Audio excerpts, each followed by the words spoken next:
আসসালামু আলাইকুম। সবাইকে ওয়েলকাম করছি কুকিং অ্যান্ড লিভিং এ। আশা করছি সবাই অনেক ভালো আছেন। তো অনেকদিন পর আমি আমার ঈদ ব্লগটি শেয়ার করছি। তো এটা ছিল ঈদের আগের দিন রাতে শেষ ইফতার। তো আজকে আমি আমার ঈদের যা কিনেছি তো সেগুলো শেয়ার করছি আপনাদের সাথে। আর এখানে সবার প্রথমে যেটা দেখাচ্ছে এটা হচ্ছে একটা গাউন পিঙ্ক কালারের মধ্যে। তো ইচ্ছা আছে ঈদের দিন সকালবেলা এই ড্রেসটা আমি পরবো। আর এখানে আমার বাচ্চা ২টা টি-শার্ট নেওয়া হয়েছে যেহেতু প্রচণ্ড গরমে এবারে ঈদ, তো সিম্পলের মধ্যে ও ২টা টি-শার্ট এগুলো ও নিজেই পছন্দ করেছে। আর পাঞ্জাবি নেওয়া হয়েছে ওদের দুজনের জন্য, বাবা ছেলের ম্যাচিং করা পাঞ্জাবিগুলো অনেক গর্জিয়াস। আমি তো ভাবছিলাম যে এত গরমে কিভাবে পরবে। তারপর আলহামদুলিল্লাহ কোনো সমস্যা হয়নি, ঈদের দিনটাও ওরকম গরম ছিল না। তো আর এখানে ছিল ২টা টি-শার্ট সলিড কালারের। এই টি-শার্ট ২টা আমার ভাই দিয়েছে তার দুলাভাইকে। আর এখানে একটা বক্স যে দেখা যাচ্ছে, এখানে কিছু গিফট আইটেম আছে। এখানে একটা ড্রেস, শাড়ি, পাঞ্জাবি এগুলো ছিল। তো শাড়িটা ছিল খুব সুন্দর একটা কালার, কাতানের মধ্যে। তো শাড়ির কালারটা এক্স্যাক্টলি আমি বলতে পারছি না, এটা অনেকটা পিঙ্ক অথবা বাঙ্গি এই টাইপেরও না, মানে মিশ্র টাইপের একটা কালার। খুবই সুন্দর কালারটা, আনকমন একটা কালার। তো শাড়িটা আমার খুবই পছন্দ হয়েছে।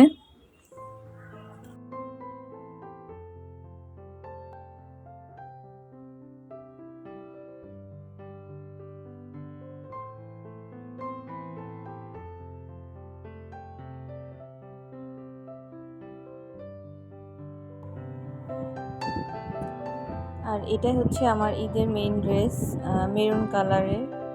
মেরুন কালারের উপরে এটা চুমকির কাজ করা, এমব্রয়ডারি ওয়ার্ক করা, সাথে স্টোন ওয়ার্ক আছে। আর ওড়নাটা হচ্ছে অর্গানজা, খুবই সুন্দর ওড়নাটা।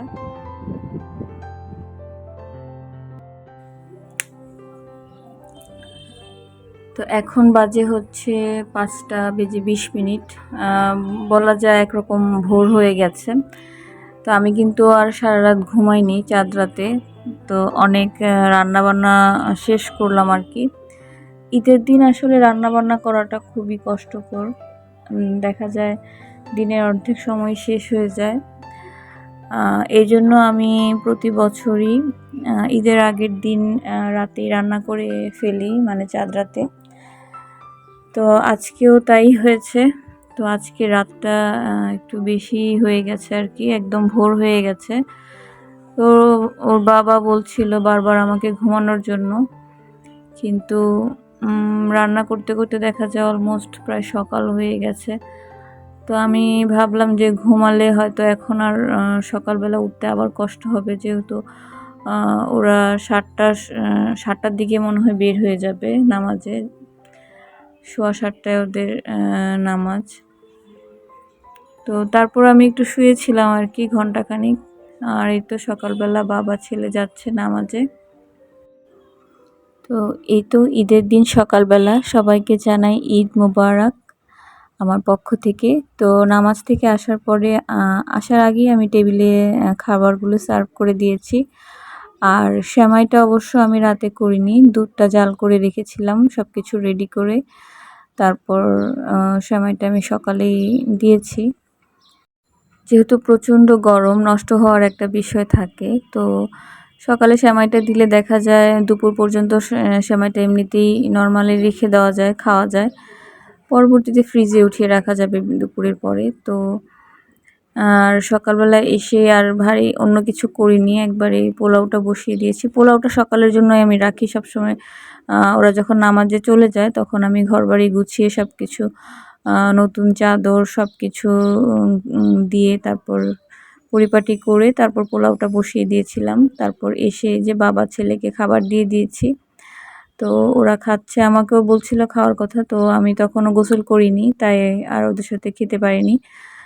তো তারপর আমি ফ্রেশ হয়ে খাওয়া দাওয়া করে একটু ঘুমিয়েছিলাম, যেহেতু সারা রাত ঘুমাইনি।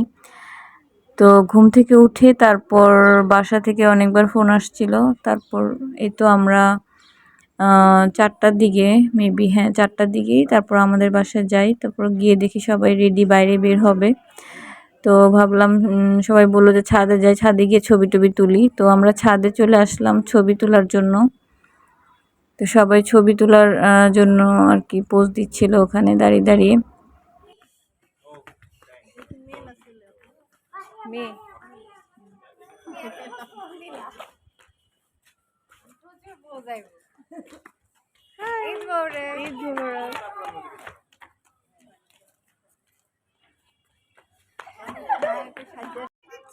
ছবি তুলে নেই। সালামি নেয় না, কি অবস্থা, জোর করে সালামি।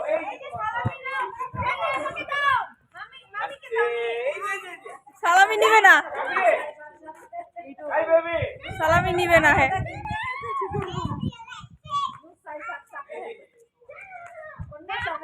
ফেলে দিবে না, মামাকে দাও।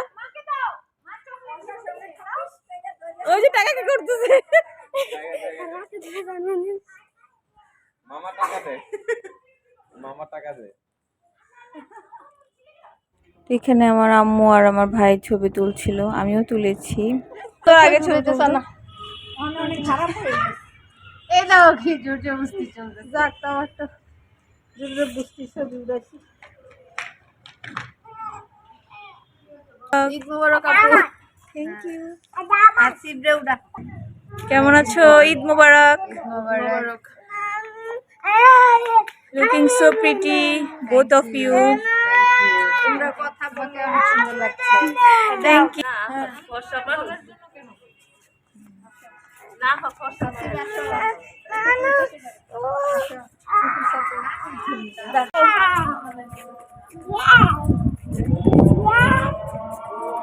তো আজকের ব্লগটি আমি এখানেই শেষ করছি। সবাই ভালো থাকবেন, আল্লাহ হাফেজ।